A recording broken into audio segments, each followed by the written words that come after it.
there will be a bit of a, dying off, if you will, of some of these high intensity training facilities. I just think I love most of the guys that I've met and know in that world, but I do think that there's some things about that need to change.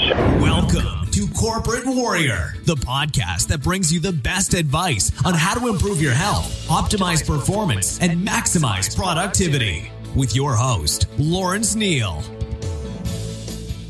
This episode is brought to you by ARX, the most innovative, efficient, and effective all-in-one exercise machines I've ever seen.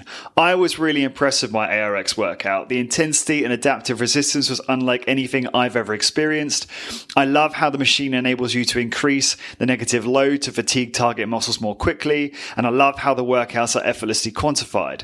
The software tracks maximum force output, rate of work, total amount of work done, and more in front of you on screen, allowing you to compete with your previous performance to give you and your clients real-time motivation.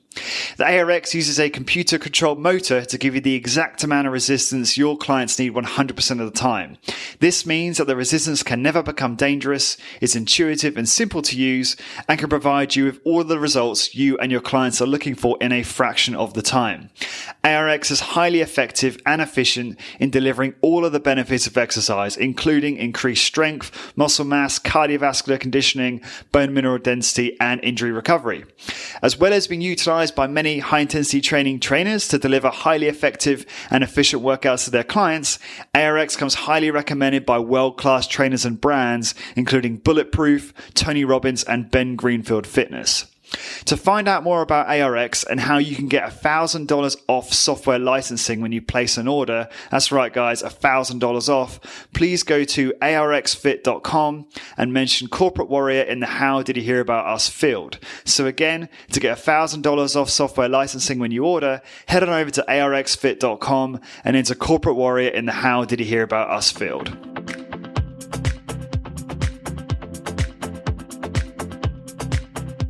This episode is brought to you by Bill DeSimone. Bill has appeared on the podcast twice and is one of my favorite personal trainers. Bill runs Optimal Exercise, a personal training studio based in central New Jersey, USA.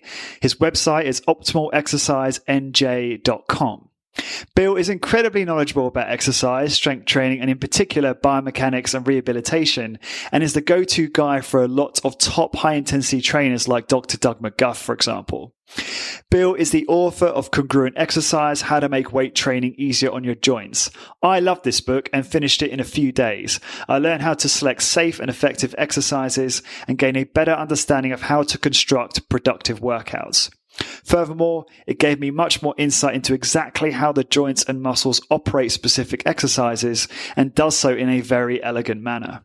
To pick up your copy of Congruent Exercise, head on over to Amazon.com where you can buy a copy in print or on Kindle. The Kindle version contains links to various videos where Bill demonstrates the exercises, which being a visual learner, I found this particularly helpful. And watch out for Bill's next book, Joint Friendly Fitness, Your Guide to the Optimal Exercise Program. Having seen a draft, I am very excited about this book and looking forward to talking to Bill to learn all about it. To connect with Bill and learn all about his upcoming books, products, and services, go to optimalexercisenj.com.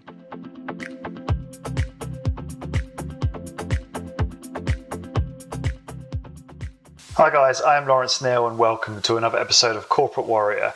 I've had to take an emergency road trip this week, so please excuse the audio quality for this short introduction. The main interview was recorded with my normal equipment and thus is very good quality, so no need to be concerned. This podcast teaches you how to optimize your high-intensity training protocol and your high-intensity training business to help you achieve your health, fitness, and business goals. My former guests include people like Dr. Ted Naiman, Rob Wolf, Steve Maxwell, Dr. Doug McGuff, Noah Kagan, Luke Carlson, Tom Church, Bill DeSimone, and many, many more. My next guest is Mark Alexander. I've wanted to get Mark on the show for ages. Mark is a health and wellness entrepreneur based in Austin, Texas. He chooses to invest in health because without it, we have nothing, which is kind of corny, but I kind of like it. Mark started his entrepreneurial journey in 2001. He opened his first efficient exercise location in Austin. Efficient exercise has been a mainstay in the Austin health and fitness community ever since, with numerous studio locations and a go-to resource for health, wellness, and fitness expertise, best practices, and technology. Mark is also co-founder of Paleo FX, the world's largest paleo conference. ARX, adaptive resistance exercise, is currently the primary focus for Mark's business interests. He serves as CEO for ARX and has helped guide the growth of the company toward fulfilling its mission of advancing the human body through life-improving innovations. ARX is a powerful tool which Mark hopes will impact the way the world exercises forever. In this episode, Mark and I focus on exercise and specifically his view on high-intensity training and how this view has evolved over time. We talk about ARX in a lot of detail in terms of what makes it different, how does it work, how effective is it versus other methods, and much, much more. If you're thinking about using or purchasing ARX machines, you will learn a lot of useful information in this episode. For all of the show notes and links for this episode and all episodes, please go to corporatewarrior.org. And don't forget to hang around at the end for your free gift. And now I give you Mark Alexander.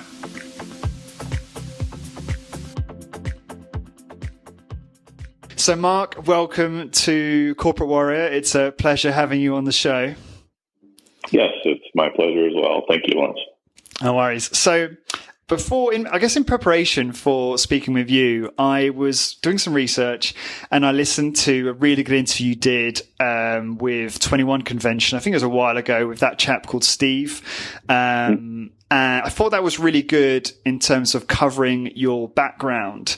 So in terms of your time at university and kind of how that turned into you running certain businesses. So I won't ask you a lot of questions about that here. Instead, I will point the listeners to that show for that specific part of your history.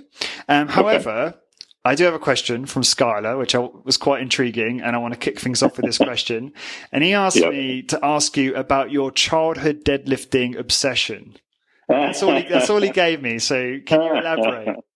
Yeah, well, so just a quick background. My father, who is a retired internist, a retired physician, was definitely an exercise as medicine kind of physician. And so I grew up with a backyard barn style gym. We had it constructed and outfitted with, at the time in the 70s, very, over the top for a home gym. It'd be over the top for a home gym today. And so at any rate, but the equipment was still, barbells, dumbbells primarily. And so that was really my playground, if you will. I didn't know any different. And so I grew up in the deadlift.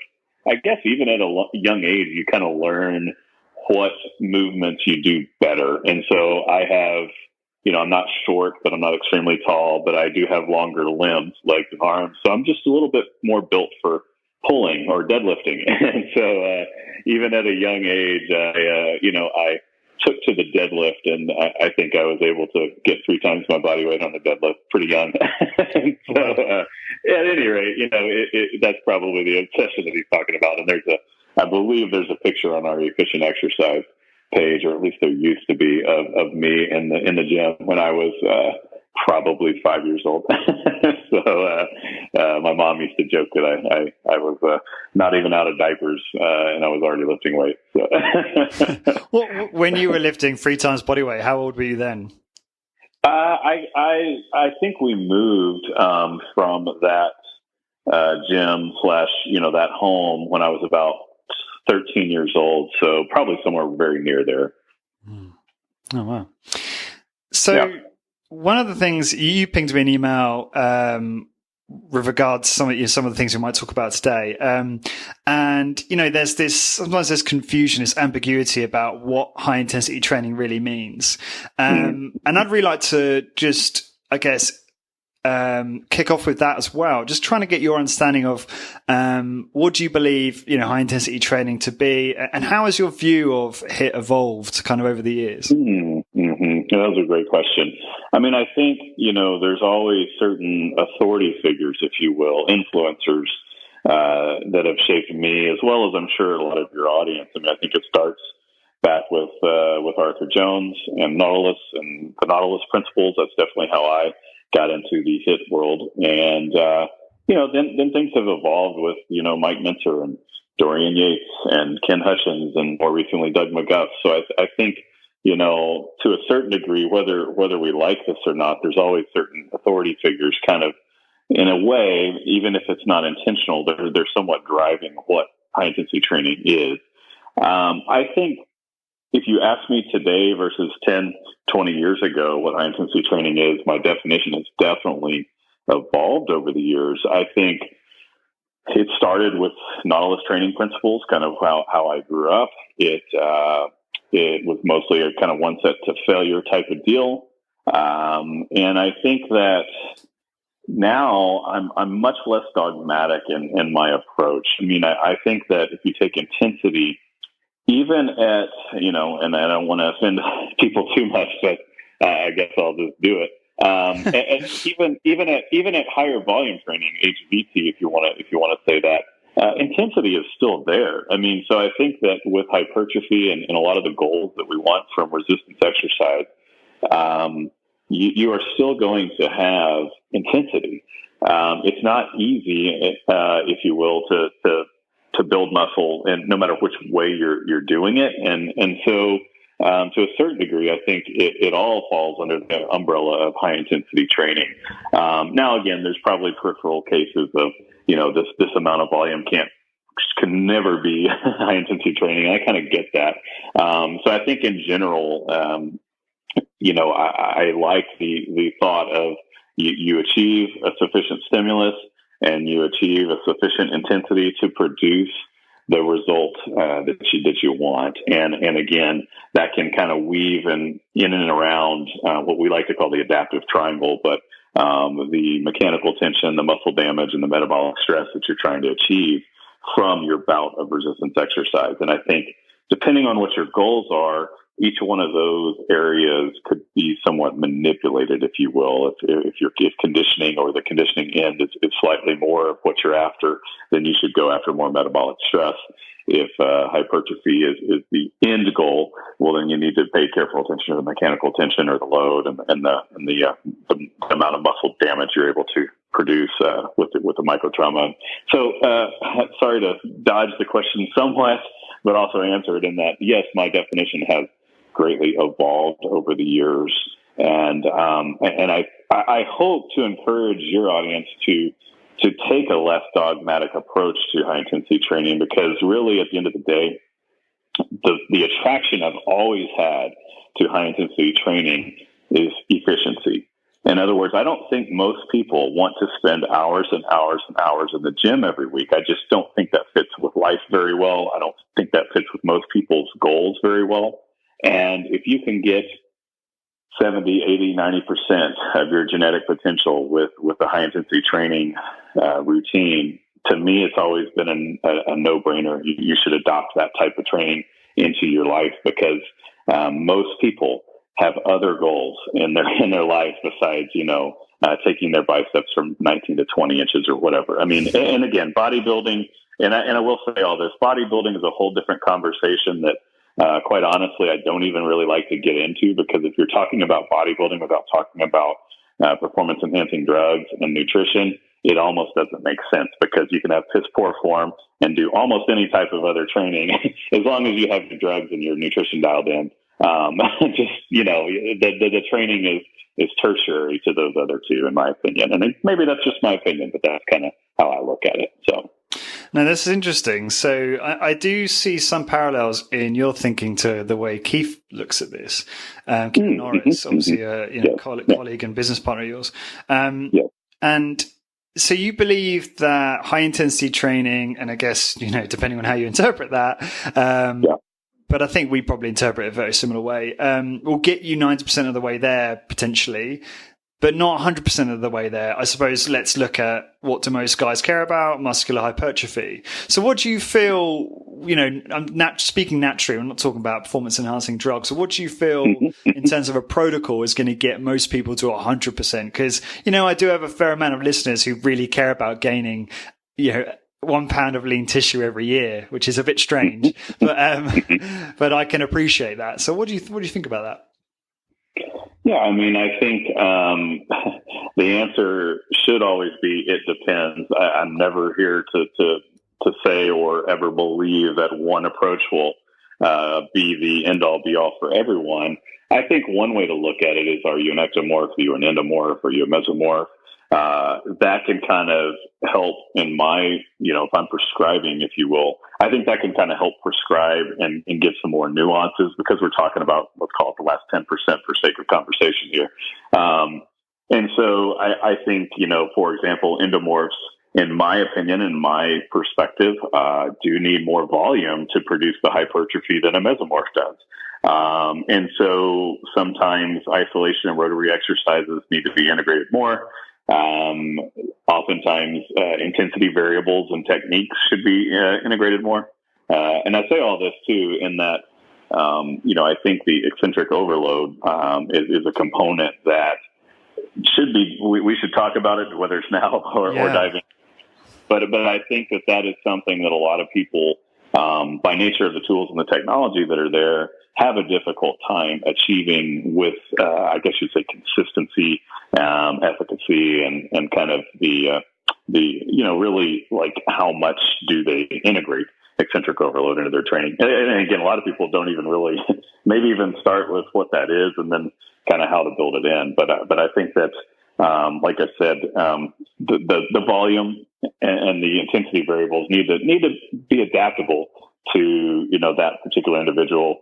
And again, I find it and again, not to over stereotype here, but a lot of high intensity training guys that I've seen over the years probably are less mesomorphic and more either endomorphic or ectomorphic. And they gravitate towards this because some of the stuff that the mesomorphic guys do and just grow don't work for them. So they tend to gravitate towards something that does work a little bit better for them. I think the high intensity stuff usually does. Yeah, this is interesting because it was only recently I was in a Facebook conversation with a couple guys. There's a listener by the name of Mark Horton, who I think is a pretty successful bodybuilder over here in the UK. And, he believes that extra volume for him and more direct work on the specific muscles, and I think he mentions on his arms, has a greater effect for muscle hypertrophy than just a regular high intensity training routine.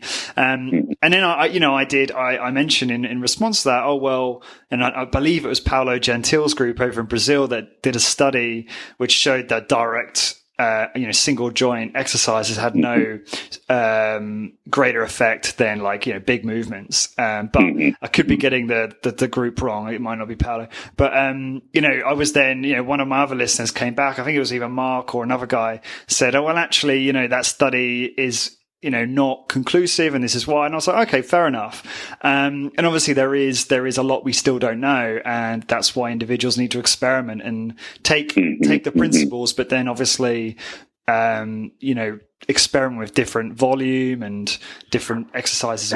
Yeah, exactly. I mean, I think in general, and again, probably, if you ask Doug McGuff, why he recommended the Big Five, and I know a lot of your audience would be familiar with that. Mm-hmm. I think it's compound exercises that in general, most people can perform. So I like that approach. I mean, when there's a lot more nuances to how we train our trainers at efficient exercise, but aside from our primary pillars of being safe, effective, and efficient, we discuss moving along what we call the 7 planes of motion, but essentially it's a vertical push-pull, a horizontal push-pull, a driving movement, which is kind of a triple extension of hip, knee, and ankle, if you will. So like a leg press or a squat, something along those lines, that we just kind of term a drive. And then a hinge, something like a back extension or deadlift or Romanian deadlift along that line. And then stability isn't really a plane of motion, but it's just something that we think that in some way, shape, or form in those planes that you've already covered, you should be stabilizing the torso on your own, not with, complete, reliance, if you will, on a back pad, for example. So anyway, doesn't necessarily mean sit on a stability ball and do a chest press. That's not what we're suggesting. It's just, in an overhead movement, for example, you're stabilizing. So at any rate, So hang on, you don't have a specific exercise for stabilizing, but you will take one of those exercises you mentioned and do it maybe in a free weight protocol, or to bring in those other muscle groups more? Yeah, so stabilizing can be on, on a like on the ARX Omni on the cable row, for example. You're upright and you're holding your torso in the same position. You're not relying on leaning against the chest pad or leaning against the back pad. You're keeping your torso stable. So when I think of stabilizing, think about putting your legs out in front of you, just a normal cable row type of exercise, and you keep your torso upright. So that would be, stabilizing. Or if you're doing some type of overhead pressing, trying to keep your torso stable as opposed to just completely relying on leaning on a back pad, for example. Yeah, cool. Mm-hmm. Sorry, I interrupted you. Were you about to elaborate, or do you want me to move on? No, that's fine. I think, I have a bad habit of doing that. No, as we were exploring kind of what would I recommend, and I guess I was kind of in a lot of ways recommending and agreeing with a Big Five type of protocol.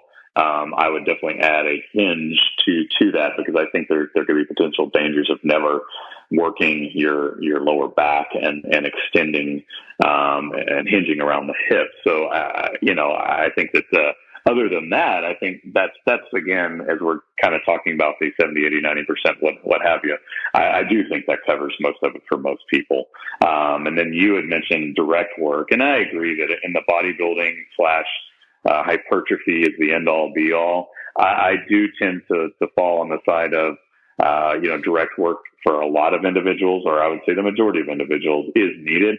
I think it's kind of, again, we're talking about the last 10%, where we're talking about, adding an inch to your arms. We're not really talking, I think if you're just talking about gaining lean mass and maintaining and slightly growing lean mass over time, I'm not fully convinced that you would need a lot of rotary or direct work. But if you're talking about, I want to add, girth to my biceps, I do kind of fall into the camp that you would actually need to do some direct work for the biceps. Cool. So let's talk about ARX. So what is ARX and what makes it different? Yeah, ARX being an acronym for Adaptive Resistance Exercise. Essentially, it's a computer-controlled motorized resistance system that adapts to the user versus the user having to select resistance and select things. Again, the system is adapted. So to the high-intensity training crowd, I think the biggest advantage among many would be to focus a bit on the advantage of eccentric overload. I alluded to that earlier. And I think for my personal training journey, eccentric overload has been a game changer for me. And I say that in that, I've been able to maintain, good amount of lean mass over the last decade or so that I've integrated these eccentric overload principles. Whereas prior to that, it was mostly, like I said, kind of I would say general high intensity training principles. And then kind of getting into, other variables of intensity, namely eccentric overload. So I think ARX dials that up in spades. I think that there's really no other way, no other tool to get that type of eccentric overload, at least safely. You could do it, but then it's not adaptable. So in other words, if you look at the software component of ARX, it's a hardware-software integration. You can clearly see that we are stronger and weaker in certain parts of the range of motion. Most of your listeners are probably well aware of a strength curve.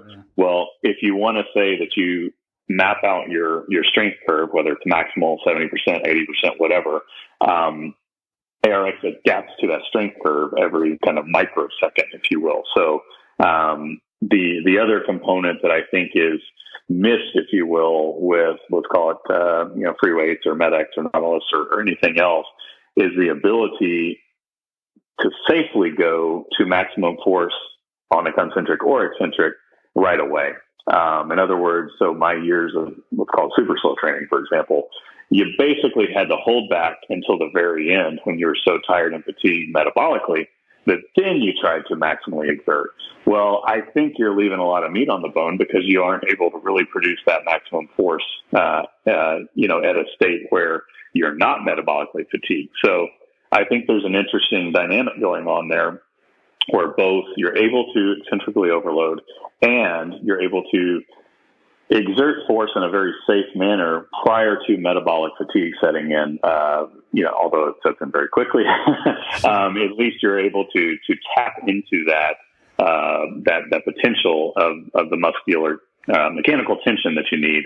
And of course, the eccentric overload produces the muscle damage and the microtrauma above all else. There's really nothing else that produces that microtrauma like eccentric overload does. So I think, for your audience, that might be a bit more technical than what I would do in some other audiences, but I think your audience knows high intensity training.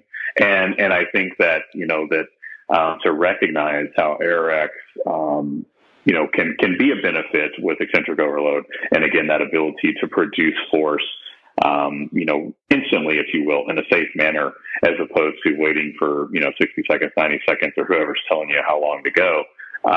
In a sense, you're so metabolically fatigued and gassed by that point in time that yes, you're trying as hard as you can. And I know a lot of people will call that, quote, failure or concentric failure. But the problem that I've seen with that is that, again, the metabolic fatigue is so deep at that point that, of course, you're going to hit failure at some point. What we've also seen is that concentric fatigue usually happens much faster than eccentric fatigue. So with the adaptive nature of ARX, you can continue on in sets and still get the eccentric loading, even if your concentric level of inroad has gone beyond what your eccentric level of inroad is, which is, again, another thing that we measure and see. So you can essentially work to reps, you can work to amount of volume, total output. You can also work to an amount of inroad, and which is a very neat thing to see in real time, how concentrically and eccentrically you're fatiguing, and then you can choose your level of inroad that you want to work to. So again, a little deeper on the technical side of this than again I sometimes go into, but I really like seeing that, because again, when you have, let's just take a medics machine and you have 240 foot-pounds of on the stack, you always have that throughout the entire set. And so you have no way to adapt to your fatigue level. And even something like, X-Force, trying to remember the name of it, that tilts the weight stack, that does give you it gives you eccentric overload, 40%, I believe, is how they do it. Even that is linear throughout. Even if it's one resistance on the concentric and one resistance on the eccentric, it's still linear. It doesn't change, doesn't adapt. It doesn't adapt, yeah. So the adaptation to the fatigue is a very, very interesting, and again, we're still discovering a lot, right? I mean, we still have, I would say, more research to do, and more people getting ARX into their hands and kind of deciding what protocols are best. But I will, definitively say this, that my minutes per workout and my minutes per week are very, very low for the amount of, again, kind of my training goals and lean mass. And then this isn't just me. This is hundreds and thousands of people using ARX now across most of North America, but we have some other people in other countries using it as well. So, so I think that, you do have to somewhat experience it to really understand it. And again, I'm sure people, you'll probably link them up to videos and whatnot to see this see all this in action. But I think that the biofeedback from the software, seeing the fatigue as you go, and working towards selected levels of inroad, all these things are what I view as kind of the culmination of what even Arthur Jones back when knew, that if we somehow tap into, I think he called them hyper reps, but maximum concentric, maximum eccentric, that there would be benefit there. It was just there was no tools available at his time to really ever do that, although they did pursue and work with, I know Ellington Darden has told me that, they worked with some motors and stuff back when they just could never get it right, in the 80s. Just technology wasn't quite there yet. So cool. Let's dig into some of the things you mentioned, because I know some of my listeners are thinking, I want Lawrence to challenge you on X, Y, and Z. That's fine. Yeah. So, I I used ARX recently and I loved it, and I wanted to try it for a long time, and I really like the concept, and there was an opportunity for someone to design something like ARX for, I think, a long period of time. And I think you guys done a great job. Now, one thing I'm curious about though is, is there any literature to support the idea that reaching failure on the eccentric versus just reaching positive failure is going to be a superior stimulus? I mean, you mentioned obviously greater microtrauma and things like that, but is that going to result in greater hypertrophy and other adaptations? Is there literature to support that, do you think? I mean, so there's definitely, So to clarify, to answer that question, yes. So eccentric training, there's been a lot of research done for eccentric emphasized training, eccentric overload training, and yes, to say that eccentric training does not produce more microtrauma is a false statement, and I think the research supports that. Now, you did throw a phrase out there, eccentric failure. Well, in ARX world, failure is not really ever a thing, because you could essentially even passively be pulled through an exercise, if you want to call it that. So in other words, it's not even failure. It's like passive resistance, which essentially means stretching you or pulling you through the exercise. So I'm not suggesting deep levels of inroad I think inroad's a better technical topic of conversation than failure, because I think failure, it's not very well defined from my perspective. I mean, I think you could say, okay, concentric failure. That's very different from I see people that supposedly have hit that, and they really didn't. I've seen people that probably should never even get close to that point. So I think it's just a little vague in my world to say that failure is a good indicator of success.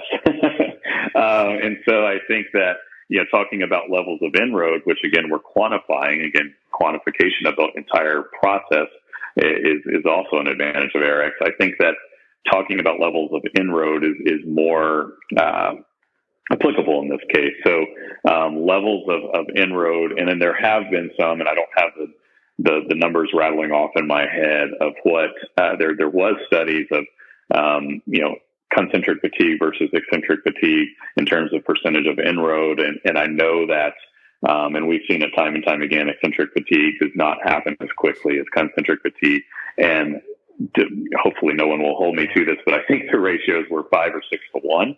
So in other words, if you started off with 100 pounds, concentrically, that would happen, after, let's call it, 5 reps. Well, it happened after 30 reps, with eccentric fatigue. So it just happened. Not only are we a lot stronger on the negative or the eccentric side of the repetition, our fatigue rate happens a lot slower eccentrically. So there's a lot of variables to play with on ARX, and we're still, again, discovering some of it. But to answer your first question, yes, eccentric overload is integral, and research supports it, to producing microtrauma, producing more mechanical tension on the system, which are, both very integral portions of muscle hypertrophy. And then I think that the exact level of eccentric overload, just like the exact level of inroad overall, is probably different person to person. But I would say on the concentric side, maybe, we've seen good results with people between 20 and 40% inroad. On the eccentric side, I would say it hovers more in the 10-ish percent, maybe 20%. So it's just less overall fatigue than the concentric side. So I'm not sure if I understand the percentages. What's that in relation to? Yes, so it's related to your maximum output. So we take one set of, chest press on ARX, for example. So let's just say, again, for simple math, that 100 pounds is your maximum eccentric force production in that particular set, which usually happens, as we've seen, for most people on the second repetition. It's not actually on the first repetition. Usually it's on the second repetition. I think it's probably a central nervous system thing saying, okay, you can do it. And then of that 100, your concentric max might only be, again, for simple math, 60 pounds. So your maximum force production is already different concentrically versus eccentrically.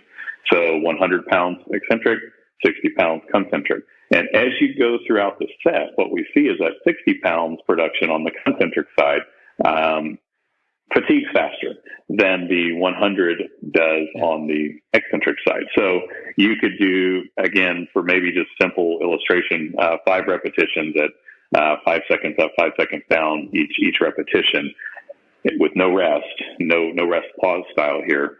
And then you would see a different level of overall inroad or fatigue from the eccentric side versus the concentric side. And we pull that out in our software in real time, as well as, if you want to look at it later, we do kind of a black on the concentric and a red on the eccentric. So we break out in a force production curve as you're going.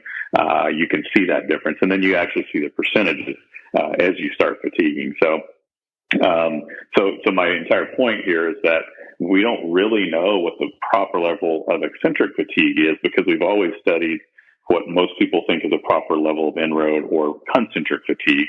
And again, in a gravity-based world, that's all you really can do or recommend. And so that again, failure, it became popular because that seemed to just be a way to measure what was probably a level of fatigue that most people found acceptable. But we didn't really quantify it. And again, to me, failure is a term that's not really quantifiable. So with all that said, I think that there's no tool out there that's going to adapt to your concentric and eccentric fatigue and your force production capability, and do it all safely in a very time efficient manner. So I know it's difficult when there's no visuals here. I'm such a visual guy myself, so I hope I'm not confusing you or your listeners and talking about this. No, and I'll embed some videos and some links into the post for a sort of a demonstration of what you're talking about. With the ARX, what is the goal then? Is it, because when I was going through a workout, I had gone past the point of failure, and I couldn't physically, I was doing a pull down and I couldn't physically pull down anymore. Like, Matt at Mint Fitness in Brighton was saying, come on, keep contracting. And I was like, no, I can't. That's it now. That's it. I'm done. Yes. So you hit your usual point of concentric failure, but I can guarantee you that you could have resisted or had more eccentric force production. This was on the eccentric as when I bonked out. Okay. So it was on the eccentric when I just couldn't apply anymore. Or I wasn't. It's probably partly because it's a new stimulus to me and I'm not trained in it. I'm sure it's like anything, right? You get better at it. But I just didn't have any more to give. And the machine was like... That was also because of your debauchery, Lawrence. Let's just admit it here. Yeah, actually, I will for context. This will be a short anecdote. So for the listeners, I recently flew to the UK for a music concert with friends. And within the space of 8 days, I had, I flew 3 times. I had a music concert with alcohol, an ARX workout right in the middle, and then a stag party in Spain with more alcohol and some foolish workouts there too. And amazingly, not surprisingly, that the following week was a complete write-off almost. And I was very, very sick. And it really was a wake-up call. It was like, is this because I'm 30 and, I'm not 20 anymore? Is this because I'm stacking all these stresses? Is it a bit of everything? But yeah, it made me realize that how important recovery is. And in the words of Dr. Doug McGuff, what is it he says? He said, to become superhuman, you must realize that you're only human. So I have lived and learned from that. I like to hope. I like to think even. Anyway, I digress. So yes, so that was obviously my experience, and it made me think. You've kind of alluded to it a little bit, but with the ARX, what is the goal with the workout? I don't know if that's variable. So is it with failure being so ambiguous? Is it total work? What are we trying to achieve with an ARX workout? Yeah, I mean, there's a lot of variables that we quantify and measure and chase after.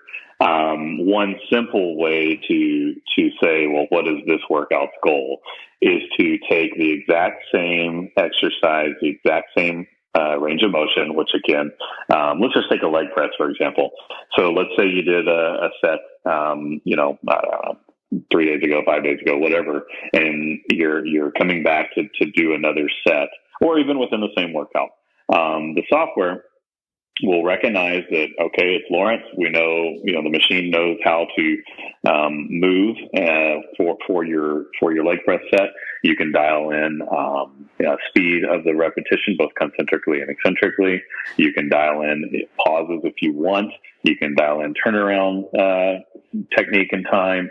There's a lot of variables you can kind of program into the equation here. But long story short is you're trying to chase a previous performance of yourself. So really the goal I would suggest is to try to beat the previous version of yourself. And so that's quantified and displayed on the software. So let's just say you had, leg press set of 5 repetitions that took about 60 seconds. So you would see that displayed out in front of you. And as you're going through it, you're essentially, concentrically and eccentrically trying to, stay above the gray line, if you will, that was your previous set. So is that with your force output? Correct. That's right. with your momentary real-time force output. You can see in real time. My guys have said, although I can't really relate to this, I guess I'm a little older than they are, but Mario Kart Ghost Car or something like that. That's what they've used before. But that's a good analogy. But they say that it's kind of essentially like running after your last lap or your last performance, if you will. So the goal is in that case. It was a 5 repetition set that took 60 seconds the previous time. Well, in the exact same manner, because you're dialing in all the variables exactly and precisely, you're trying to beat all of it or some part of it. Maybe at the end of the set, you got a better maximum force production number, i.e. your max eccentric was greater. Maybe your intensity was greater. In other words, in that same amount of 60 second time, you improved your overall output. That's another thing to go chase. And maybe you didn't get as fatigued during that 60 seconds. So maybe the next time you try to chase an inroad level. So again, there's different things to chase and which is more important. Well, it probably depends on what your goals are. And it probably depends on what the person is motivated by. Some people are more motivated. Let's take the example of running 400 meters, one lap around the track, and you're trying to do it as fast as you can. Well, you can set up the software to be more that way, where your total output that you're trying to achieve. And in this analogy, the 400 meters, you're just trying to do it faster. So that's another way. Some people respond better to that biofeedback, and they know exactly what they're trying to achieve. And I'm just going to go get it, and I'm going to get it done faster. That's another motivation or another goal setting, if you will. And then the other way, like I mentioned before, is chasing certain levels of inroad and fatigue. We don't always recommend people that aren't, that are novices start that way. It's usually people that recognize their body and kind of know training a little bit more that then can kind of go after levels of fatigue and inroad. But, at the same time, you also, you don't want to bag on yourself. You don't want to sandbag there because, you know what you've done before. So it's all very motivating and it somewhat mimics, if you will, a trainer standing beside you being able to say, no, you're slacking off, or try harder here. Make sure you exert that way. So the software is doing a lot of that for you. And again, quantifying it in a precise manner that, really, we haven't been able to do before. So it's really neat to dive into all those nuances and all those technical, components, but you can work out and say, well, this set, all I'm trying to do is produce a greater max. Probably not the best idea for overall health and overall hypertrophy, but, a powerlifter, for example, could be just trying to produce more force in a short period of time. So maybe that's their goal on that ARX set. Another person, again, could be overall intensity in 60 seconds, trying to improve the output and the intensity. So there are different ways to go about it. So there is some thinking in high intensity training where people feel like if you're always chasing an improvement in numbers, that you'll sometimes cheat, that you'll lose form in that pursuit. Now, I can see potentially that risk here where you're looking at the screen, you're trying to beat your previous, can people, I certainly didn't feel like I could cheat because the machine really doesn't give you any kind of opportunity to do so. But could you just elaborate on that? Is that something that you're familiar with, that kind of, thinking? Yeah, absolutely. The overload principle, which essentially is over time, loading more on your muscles to, produce that mechanical tension. In other words, if you had 100 pounds one day, at some point you would think you'd want 105 pounds or 110 pounds, and you would continue to build. And so that, is a layman's butchered way of kind of defining the overload principle. So I think what people do is sometimes take one aspect of training, which is the load, and try to go after that at all costs. And that's not good. What we can see in the software when people are doing that is big peaks, and then overall their intensity and their output is not what it should be. So we can kind of call that out in the software and say, hey, great, you achieved a greater max. However, your overall output and your intensity were both down. That probably means you're trying to chase this max and this elusive, improving my max versus, an overall stimulus. So the software can kind of make you not do some of that. And there's a bit of an auto-regulatory process in the software. The other thing about overload is that, to me, it's not a linear process. And sometimes achieving a higher intensity or a better stimulus for that day does not mean, in the gravity-based world, that you put more weight on the bar or go to the next plate on the selectorized machine. It can mean a number of ways to get a little bit more out of your set. That doesn't involve load. Maybe again, it's the intensity and the amount of time that you do it. There's again other variables that you can chase, but I completely agree that just chasing a maximum number, or in the case of let's just say a Med-X machine, just trying to go to the next plate, on the stack there, like that is a part of the entire process, but it's not the part that you should become obsessed about, because you're absolutely right. Form can cave, injuries can happen. Even if you're trying to be safe, any of that can happen. And so I would suggest to your listeners not to become too obsessed with what the load is, and look for ways to improve and increase the intensity over time. That isn't just moving the weight stack, further down. So, yeah. So clearly ARX can be, is probably more efficient than even Med-X and Nautilus in terms of giving you the minimal effective dose when it comes to exercise. And that can be, if you decide it to be quite intense and really go into your fatigue your musculature quite heavily. So how does the dosage and volume differ from a typical Med-X workout? Most trainees will probably work out, who are using something like Med-X, will be working out maybe twice a week, something like that on average. So I think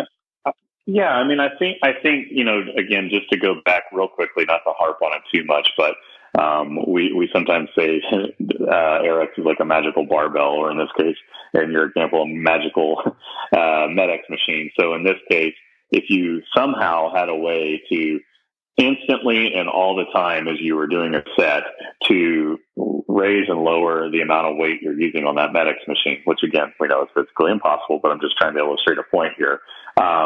That would be what the experience is like on ARX. In other words, it's not the linear, 240 foot-pounds or whatever every time, every rep, every set, that you did that. So I think just understanding that is a big concept to understand the difference between what ARX offers and what, again, in this case, let's just use Med-X as the example. So the practical side of that is you don't have the ability to really eccentrically overload, and you don't have the ability to produce a very high force at the beginning of a set but because of and do it safely. And so I think when you're asking about volume and then intensity, I would say, intensity is definitely higher because of the ability to concentrically and eccentrically produce more force and fatigue in a greater manner. So with intensity being higher, now again, mind you don't have to work at that intensity.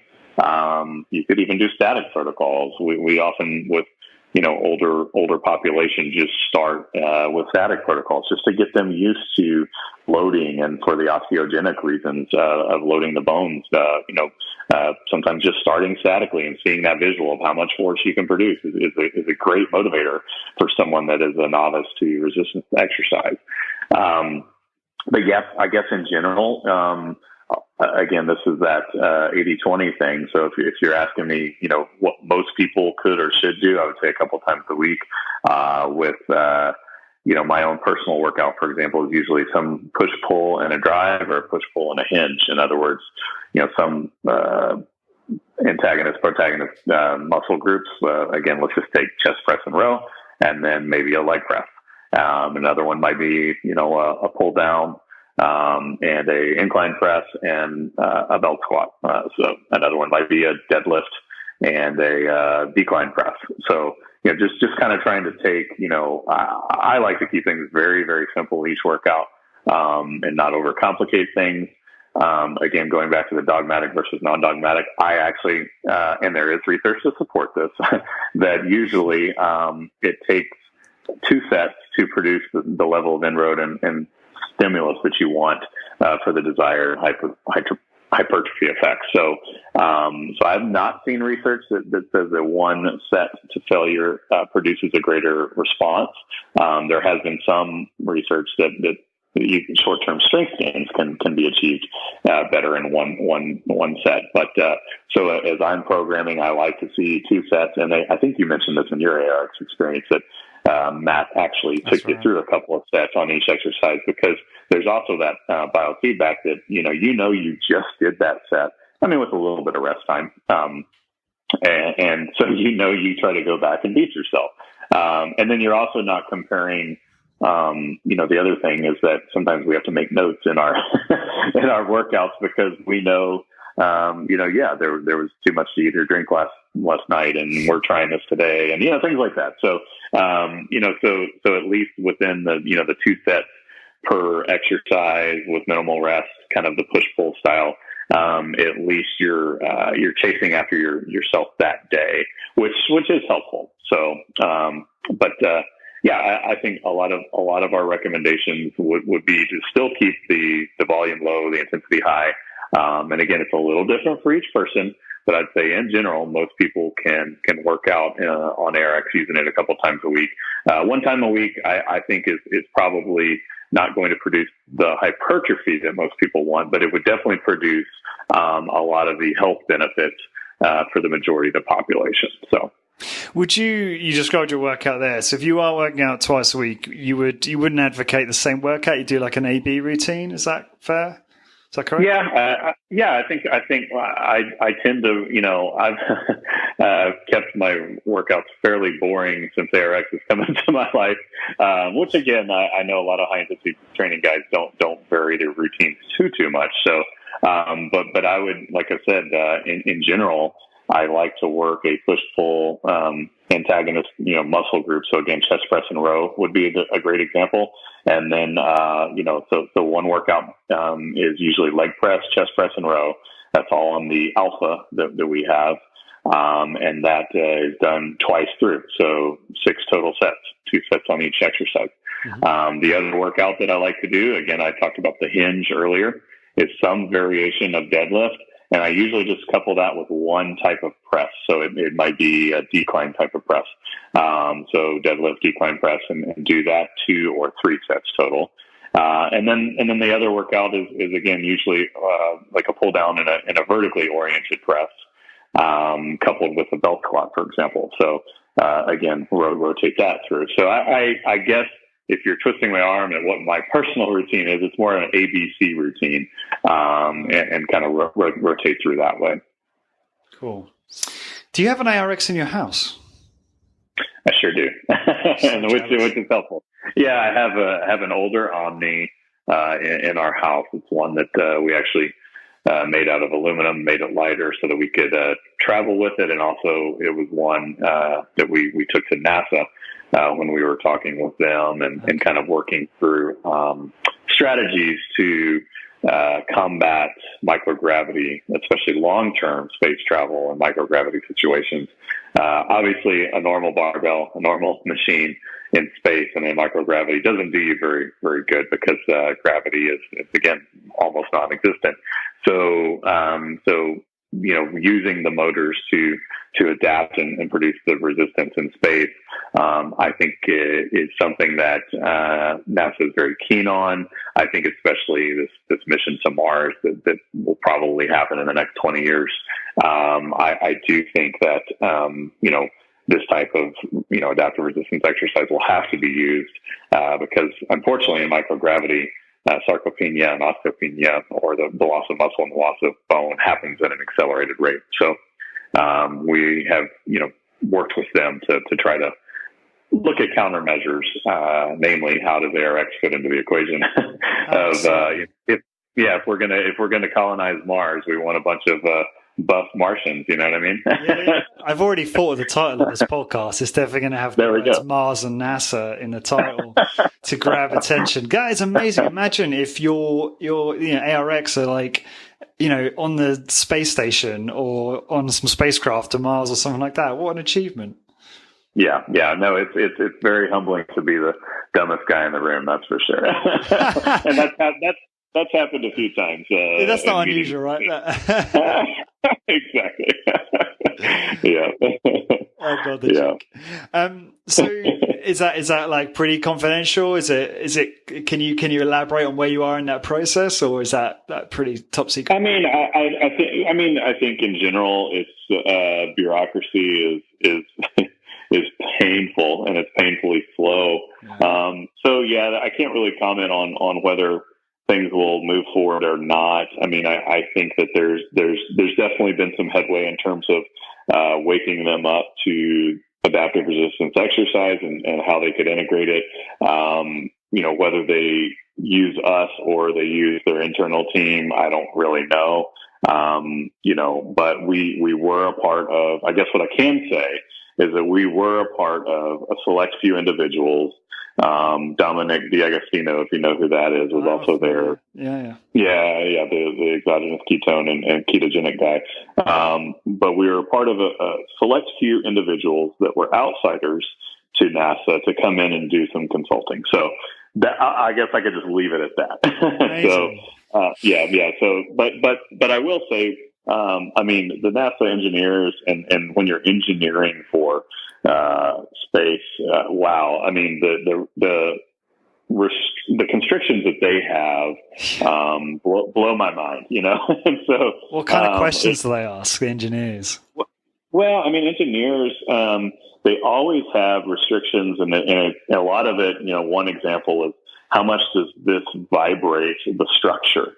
So, they have to limit the amount of vibration forces on the International Space Station, for example. So, their current device, which is actually called the ARED, Advanced Resistance Exercise Device, is, it's not as advanced as the ARX, but nonetheless, the system to effectively float this in space is very cool. In other words, yes, it's secured to the structure and the frame of the International Space Station, but they've had to do a lot of work to make sure that, when an astronaut's on there doing squats, that it's not, going to, damage the entire structure. So that's just one example of all these, and weight restrictions and payload. I think it cost $25 million to send that ARED up to the space station. That's quite a shipping cost, right? Yeah. Anyway, yeah. So, we were looking at much, much, much smaller ways to introduce adaptive resistance. So anyway, that hopefully, like I said, one day, whether we get any credit for it or not, that astronauts and future Martians will be using this type of technology. This is great that you're involved, even at this stage. But because that's the thing, right? Like my understanding is being in space will accelerate things like sarcopenia and osteoporosis and stuff like that. Is that correct? Yeah, exactly. Yeah, and yeah, as I mentioned, the accelerated rate of sarcopenia and osteopenia are in microgravity. So yeah, although they've done a lot to counterbalance those effects, and I applaud the strength and conditioning guys for NASA. I really like them. They're smart guys, and I really respect them. And so they've done a lot already. But, it is sometimes, 60, 90, 120 minutes a day of exercise, which is, blows my mind. And it's because the way that you have to load, and again, they're still using what I would essentially call a gravity-based system. You just have to do a lot more, and you have to work around things like, quote unquote, weight on the bar is very uncomfortable on, like a barbell back squat. But yet it's heavy on your back, but it's not producing that much force for your legs because of the gravity. It's just weird things that we don't think about every day. But again, I think astronauts to me are yes, although some of them are athletic and some of them do, resistance exercise on their own anyway. I still think it's, trying to find a tool that's much more safe, effective, and efficient. Again, they're countermeasuring right now the osteopenia and osteoporosis, and have done a lot of good things, but surely they could be more efficient with it. Mm-hmm. And I think really the struggles now are kind of some visual and brain things that they're noticing that they, again, I probably shouldn't comment too much on it because that's not my area of expertise, but they've got to figure out some of the proprioception issues that they have. And one of the reasons that astronauts don't come down from space anymore, and it's a big, hoorah and hey, let's see them, is because they're pretty beat up when they come back down. And they would probably literally walk into the wall because their proprioception's all off. So, we've learned a lot, I guess, is what I'm saying in that area. And that's an area that they're probably still going to have to figure out a little bit more. Yeah, sure. That's fascinating. I think this will be the first podcast my dad actually listens to that I've recorded because it's about NASA and he's obsessed with space and astronauts and stuff, which is good to know. So, yeah. Anyway, one of the things that really excites me about ARX is big data. You're able to collect so much data and then, sort that in the cloud and analyze that and figure out, what is optimal in terms of protocol and frequency and recovery and et cetera, et cetera. So really fascinated to know, have you got to a point where you've been able to amass enough data to bring any really interesting findings to the surface? We're very close. I mean, so we do have, enough data now to have a critical mass, if you will, to have enough sample size to start pulling some of that out. And I think that, the application of it, kind of the bigger picture is, it's beyond, I like to wrap everything that I do in health because without it, we really don't have anything. And so although it's kind of fun to talk about athletics or athletes or muscle building, I like to wrap in the context of everything that I do is kind of for the greater good and for health. And so I think what I'm really excited about personally is what is this going to show us about resistance exercise that we didn't know before that is a positive impact for health. And I think what it will show is how little it actually requires to make a big difference in the populace. And so, although again, we don't have all the data yet, we're getting there. And we do, in full disclosure, all of our contracts with our customers, we reserve the right to that data, and it's a protected and confidential data, but yet we want to know and own that data because that's really, again, kind of this bigger play, if you will, for our business and for our findings and how impactful we'll be is finding out a lot of the answers to these questions that, again, we've nuanced and we've figured out for ourselves, but, to make broader prescriptions to the general populace, and very, very exciting stuff. I mean, it it kind of gets me the chills a little bit talking about some of this, just because we don't know, and it's very exciting. And again, I think, that attitude of, hey, I don't know, should be one that everyone adopts. Once you think you know it, you're probably hosed. So yeah, we're excited that we are going to be launching a web app dashboard component very soon. In other words, if you work out on ARX, no matter where you are, you can log in and see your own data, play with it, and start to pull out goals and pull out intricacies that you want to improve upon, things like that. So we're near completion on that, which again has been a big endeavor to, all of our data goes to the cloud. So then pulling all that cloud-based data into a dashboard system for end users is kind of something we're almost done with. And then as we continue to go, I think, looking at prescriptive type of application for this data is going to be very, very interesting. And again, I think kind of the greater good and the entire populace, I think, is something that we can start to prescribe and know what we need to prescribe for health benefits of resistance exercise. No, that's very cool. I was just remembering when I did my workout, and I was looking at the software, and I could see my line sort of force going up and down.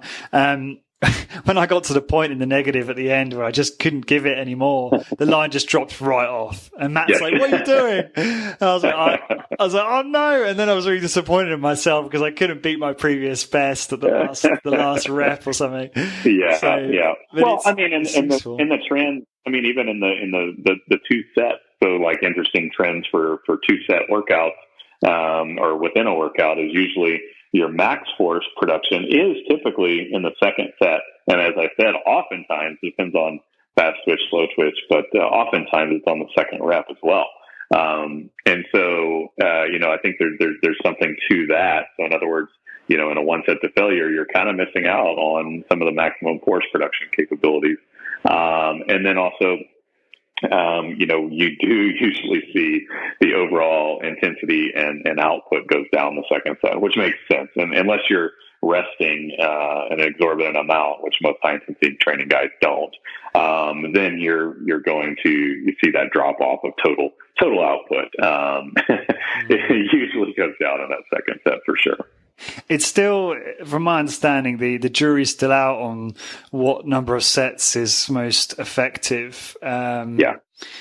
Do you know if there's any kind of recent literature that's come out to kind of elaborate on that, or is it still? I mean, the last I heard was Brad's group doing the meta-analyses. I think it was Brad or one of his colleagues on multiple sets, but there was some question marks on the validity of that. So, have you got? Yeah, I mean, are you talking about Brad Schoenfeld? That's correct. You're talking about? Yeah. I mean, I think the meta-analysis on that is in general that there has to be enough volume, which to produce, and again, this is in the frame context of hypertrophy. So I do think in the context of hypertrophy that I would lean towards the research indicating that more than 1 set is needed. Now, again, this is in the context of hypertrophy, not necessarily just health benefits. So I think, can you achieve a lot of health benefits and as a sidebar, some hypertrophy as well with 1 set? I think absolutely you can. I think as you, again, frame this up in the context of hypertrophy, to my knowledge, the research indicates that that there is needed to be more than 1 set. Now, again, this is all traditional, if you want to call it that, reps and set scheme. So, when you start adding intensity variables to it and other things, I think that can probably change the outcome. And I think in that meta-analysis, there's probably, weren't enough what I would call like intensity variables in those Yes. individual research studies. So I think intensity does. I'm not one to say that intensity trumps all, but I am one to say that intensity is a big factor in all of this. So I think that that's something that is probably a bit still unknown. So, it's not really an apples comparison from my perspective if one set had more intensity than two sets that had, just low intensity. So, there's just something to that too. And so, but I think with what I've seen from how most people work out, and again, I haven't trained clients in the last, I'm getting old, probably close to 10 years now, but what I've seen time and time again in terms of most people, and again, I would say I work in Efficient Exercise works with and most of our ARX customers work with a general populace. In other words, general health, fitness, and wellness, not superior athletes or not, completely broken down people, but somewhere in the middle, the 80%. I would say that 80% needs two sets. So I just don't think that 80%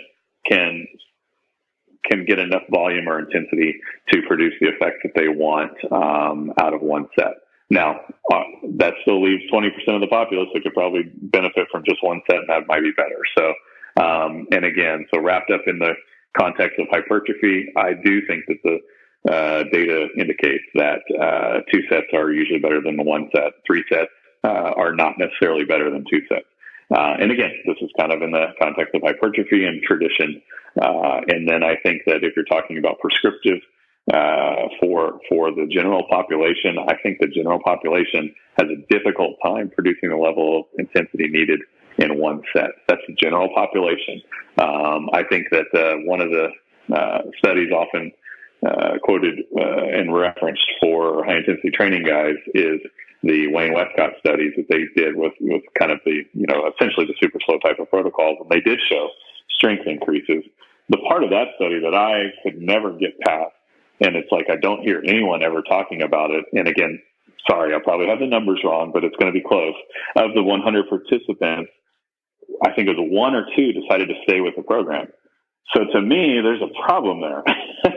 That problem is that level of intensity burned people out and they didn't want to stick with it. So what good is it if you have a great protocol, but yet the adherence to said protocol is nothing. Oh, but who cares about public health? Eh? So I think you have to look at sustainability Sure. and adherence when you're prescribing things. So, but again, with your audience, they might be able to push themselves to a very intense set, keeping their volume low and their frequency, maybe even once a week. It's completely fine with a lot of them. And again, for the health benefits, I have no problems with that. Again, when you're talking about, let's get the last 10 or 20% and the hypertrophy associated with that, then you might need to start getting into nuances of, do you do two sets? Do you work out twice a week? Things like that. So, do you and Skylar argue about single sets versus multiple sets? We've had our differences of opinion on that, and so again, Skylar, I sold that business to Skylar. So he was a partner with me in Efficient Exercise for many years. A great guy, super smart guy, and I know your listeners would know that. And so, long story short, it's better for him and his family for him to own that business, and so now he has his own business there. But if you're asking me candidly, was that part of our? I mean, it was a completely amicable process. So don't hear me out if there's anything, no beef between Skylar and I.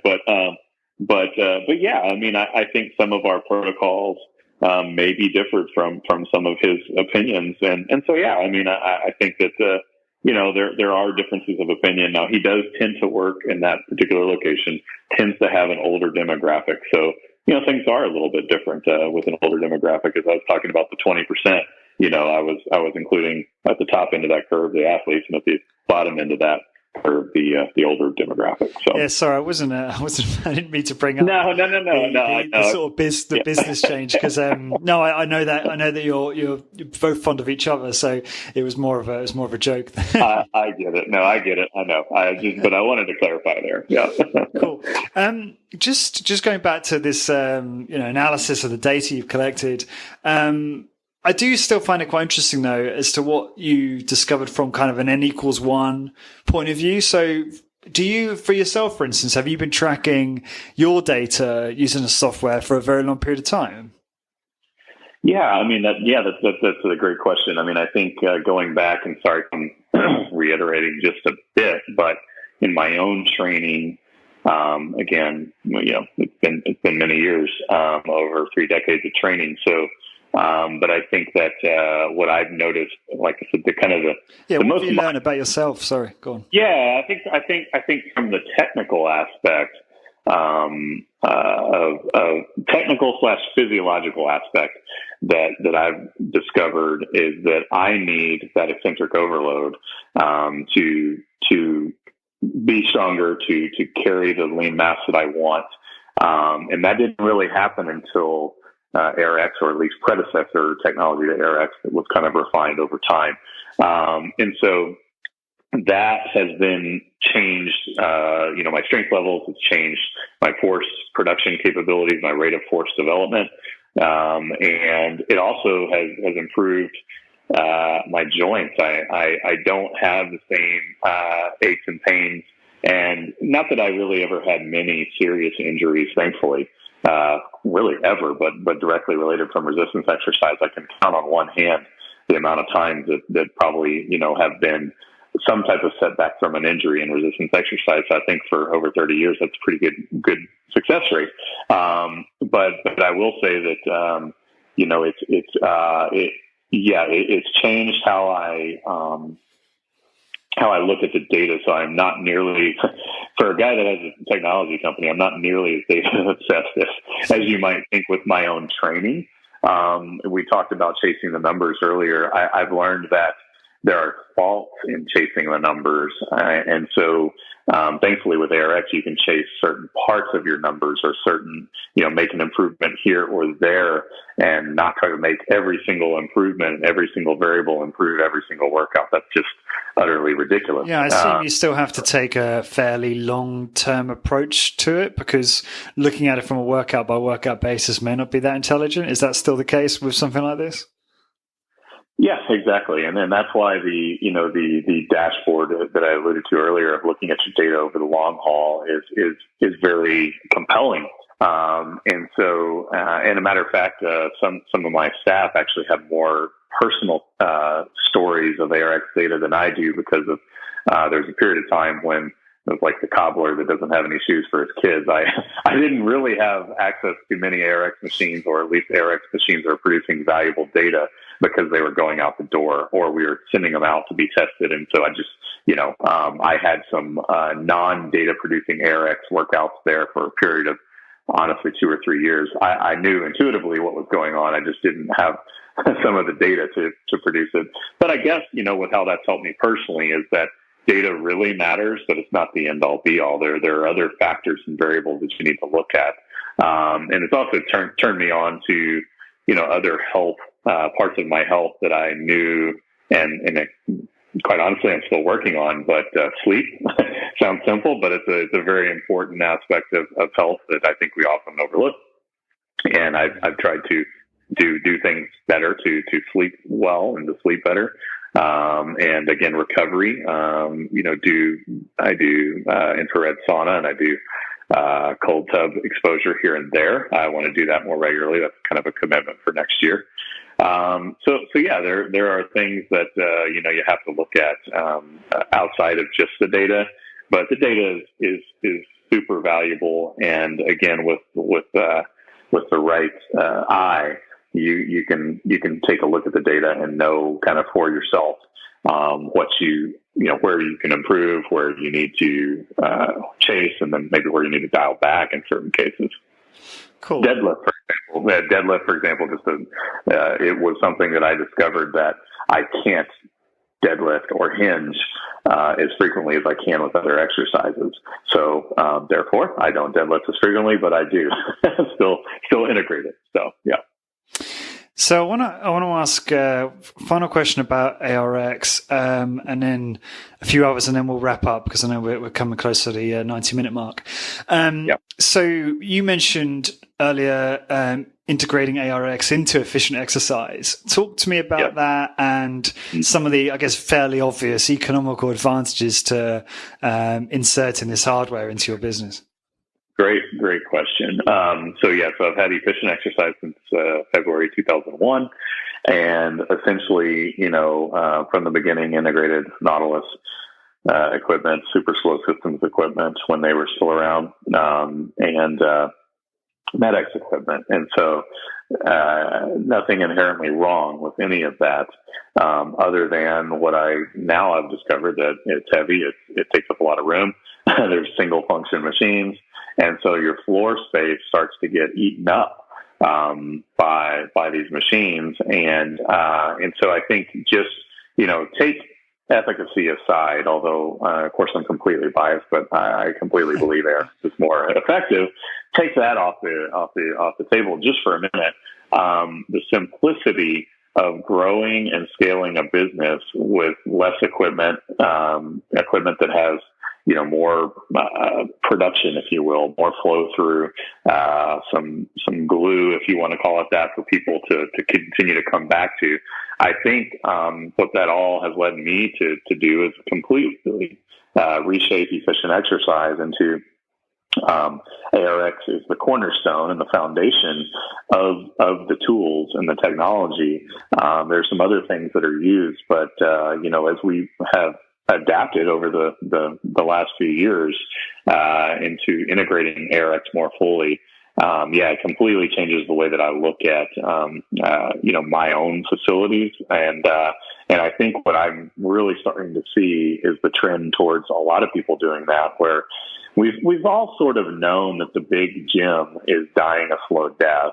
And I think that will continue to happen. As a matter of fact, I think we're very close, if you ask me, within the next couple of years of seeing hardly any really big gyms anymore. I mean, I think that still will be, but you especially take urban environments, cities, and rents are incredibly high, and so it's nearly impossible to pay your bills, much less make any money, if you don't start paying attention to how much floor space you're using, the best utilization of floor space.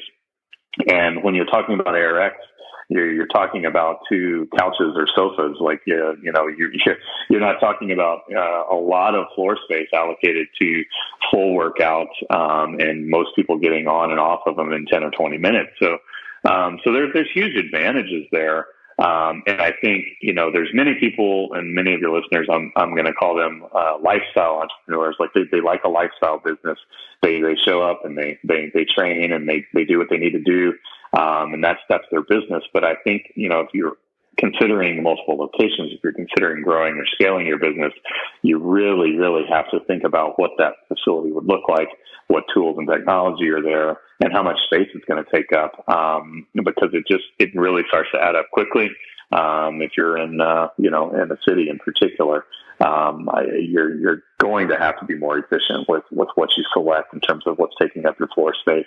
And that's really, like I said, kind of changed my view of what facilities need to look like, what efficient exercise looks like. I think, there are many facilities that I see of high intensity training guys that, not to offend them, but I mean, it looks like a snapshot from the 1990s. The facilities look very much like they did then. And I think that's okay for now, but to me, it's kind of a call for adapt or die. It's similar to the big gym. I think even if your facility is already smaller than a big gym, I think people are going to start looking for new technologies and new things when they come to their workout, and I think that experience is going to change. I mean, you look at technology in so many other ways, and that it's impacted our worlds. iPhones and cars and transportation, and so I just don't see how. Although I think exercise and fitness admittedly lag behind other areas, I think that there should be a bit of a call to practitioners to to adapt as things are moving. They move quickly. And again, I do think if people don't understand and don't adapt, that there will be a bit of a dying off, if you will, of some of these high intensity training facilities. I just think I love most of the guys that I've met and know in that world, but I do think that there are some things about that need to change. Dogmatism being one, and then as we're talking about the business model, I think you're going to just have to start to change it up a little bit. It doesn't mean you abandon your principles. It just means the ways that you integrate and implement might have to change a bit. Yeah, no, I agree. And the return on investment is almost a no-brainer. I mean, Matt was explaining that to me when I was in Brighton, and he's not got a lot of space, but he's got enough space to obviously have the ARX, and then he's got 2 floors. He's got lots of different stuff going on those 2 floors, but he's not got, one of these huge kind of gym facilities. So it's perfect for him. And I won't obviously elaborate on his business because that's up to him. Yeah. That's private. But from a business point of view, he's doing really well. So it works well. I mean, I think the thing is though, is that I love MedX. I love Nautilus as well. And I think personally, there'll always be kind of a romantic place for those machines. And I think there'll always be a business for them. But I think you're right on a macro scale, to expect that you can have a massive gym area filled with these machines and have it be a lucrative business for the long term is probably going to be quite a rare thing. Mm-hmm. Yeah, I agree. I mean, I think I often equate the old Nautilus machines to the Corvette guys. Maybe Corvettes aren't as popular in the UK, but there's always going to be the Corvette guys. There's always going to be the guys that their 69 vet is the thing that they love. And again, I think there is this kind of, even I, to a certain degree, still have it with the Nautilus cam and some of the stuff that, I grew up with. It's great for, as you said, the romantic side of it. But I don't think it's best for business anymore. And that's okay. I think that, it's similar to, the typewriter or the ledger and things that used to be used in business all the time just aren't really used anymore. That's completely okay. Things have adapted and changed. And I see that, happening with exercise and exercise technology as well. God, I think we should move on because the purists are going to get really upset with you, Mark, if we keep going on this. No, like I said, and any tool can work, and those tools, I would agree with the purists that those tools have a great place. But part of that for me is Yeah, I mean, when I was with Matt, because one of my kind of, I guess, medium long-term goals is to set up a gym here where I live in Galway in Ireland. Because I don't think, and you'll be able to probably confirm this, but I don't think there's an ARX facility anywhere near me. No, there's one in Ireland, is there? And, in terms of setting up a high intensity training business, it's probably the easiest way to do that financially, working with partnering with a company like you. And it's definitely something I want to do and not just from a business point of view, but just somewhere I can work out on the best equipment because there's where I am in Galway, I've tried a bunch of gyms here. No one's stocking, MedX or Nautilus or Hammer Strength, I don't think. And there's a pretty high-tech university here. It's the University of Galway is, I think, in the top 1% in the world, and it's medical. So I'm guessing they probably got some stuff, but probably more, I don't know, things like, DEXA scans and bod pods and stuff like that, not necessarily resistance training equipment. I don't really know. But anyway, that's definitely something I'd like to do, and I can see how, ARX is an obvious contender for that. So. Yeah. Well, no, we'd love to be there, and I've heard good things about the coast of Galway and Ireland there. That it's just gorgeous. So yeah. It is when it's not freezing cold and windy. Yeah. Cool. Okay, so just one last question because I know you've got a meeting to run to, Mark. What have you changed your mind about in terms of health and fitness in the last year or in recent memory? Yeah, it's a great question. So in recent memory, I think, the impact of recovery recovery isn't as sexy and a lot of people don't really like to talk about it that much. But I think we all should. I think that as we age, we need to think about it even more. And so I think that various aspects of recovery have been, and managing stress have been something, some of it maybe more than a year, but it's definitely recent memory that I have committed myself to. I mean, as I'm trying to be the CEO of a company and grow it, needless to say, there's a lot of stresses and stressors in my life, and mitigating those and getting my mind, body, and spirit in the right manner every day is critically important. And I think that, that also recovering well, we spent a lot of time talking about training, but, I think we all know that, muscle growth happens when you're recovering, not when you're in the gym. And so, I think that, paying attention to my sleep, paying attention to, some things like, just foam rolling and some other recovery type of tools that I regularly use. I mentioned the infrared sauna. Although I'm a bit of a chicken here, I'm a warm weather guy, but a bit of the cold exposure. I've done both cryo as well as cold tub. So all of those things have become a little bit more to the forefront. I guess another one, as I'm sitting here wearing my blue blocking glasses. I think that my vision has actually improved over the last 5 years. I do still have a prescription for reading. I'm of the age where my eyes have gone that way, but my vision is 20/20 or 20/10, so it's basically perfect distance-wise. And I think a lot of that has to do with not being afraid of the sun in the morning and the evening. In other words, not wearing sunglasses when I'm out in the sun in those hours, and then also protecting my eyes more against the blue light of televisions and computers and things like that. I think there is actually more research out now that indicates such that the blue light impacts our sleep, especially at night.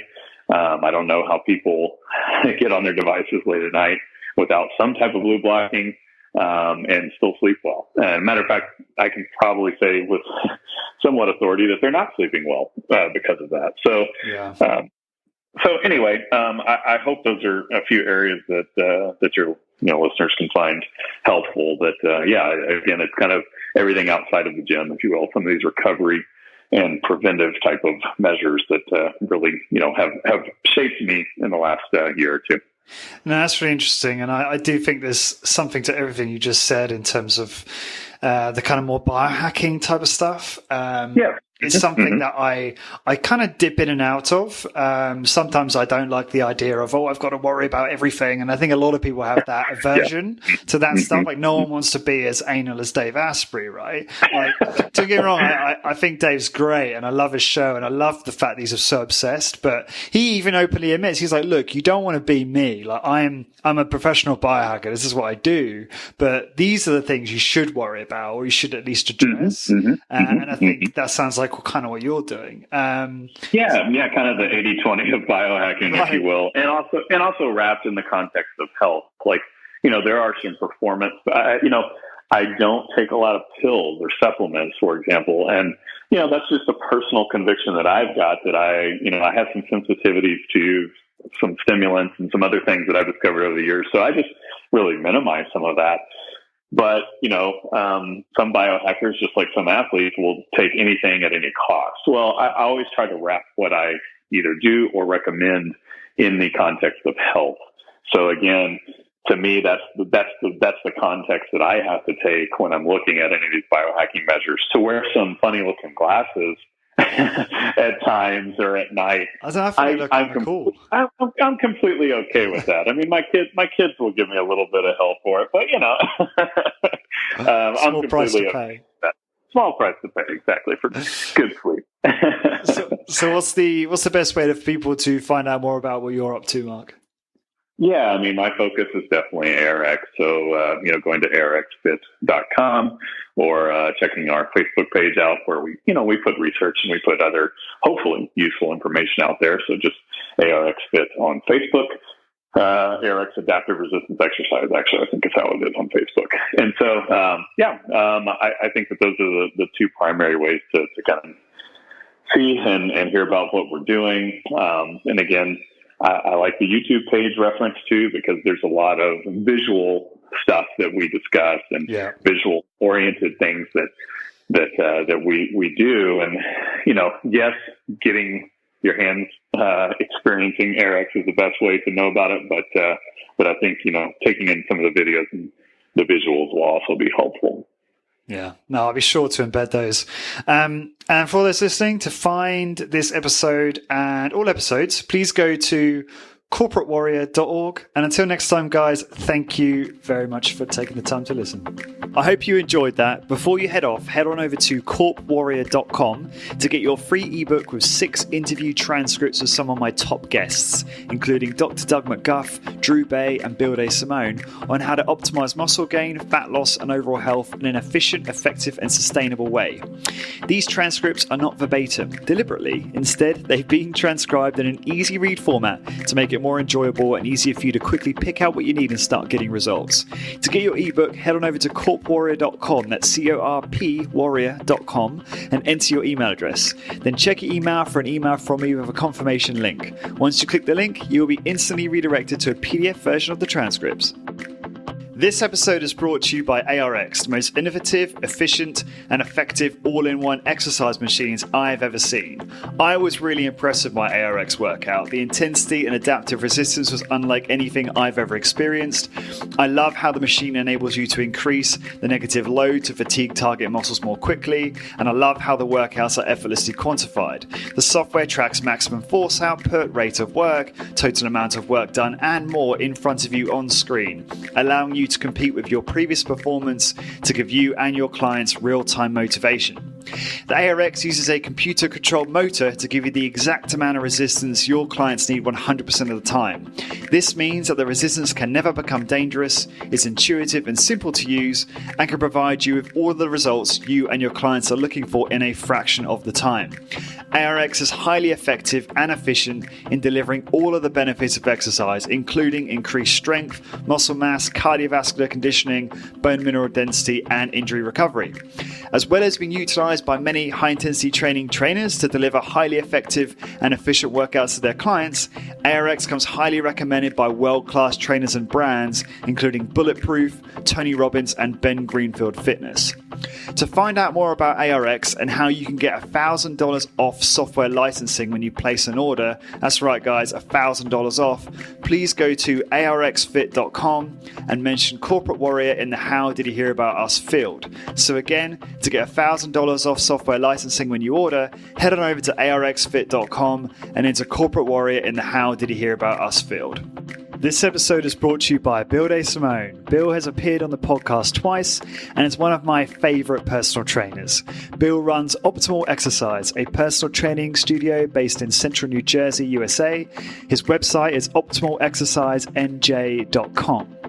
Bill is incredibly knowledgeable about exercise, strength training, and in particular biomechanics and rehabilitation, and is the go-to guy for a lot of top high-intensity trainers like Dr. Doug McGuff, for example. Bill is the author of Congruent Exercise, How to Make Weight Training Easier on Your Joints. I loved this book and finished it in a few days. I learned how to select safe and effective exercises and gain a better understanding of how to construct productive workouts. Furthermore, it gave me much more insight into exactly how the joints and muscles operate specific exercises and does so in a very elegant manner. To pick up your copy of Congruent Exercise, head on over to Amazon.com where you can buy a copy in print or on Kindle. The Kindle version contains links to various videos where Bill demonstrates the exercises, which being a visual learner, I found this particularly helpful. And watch out for Bill's next book, Joint Friendly Fitness, Your Guide to the Optimal Exercise Program.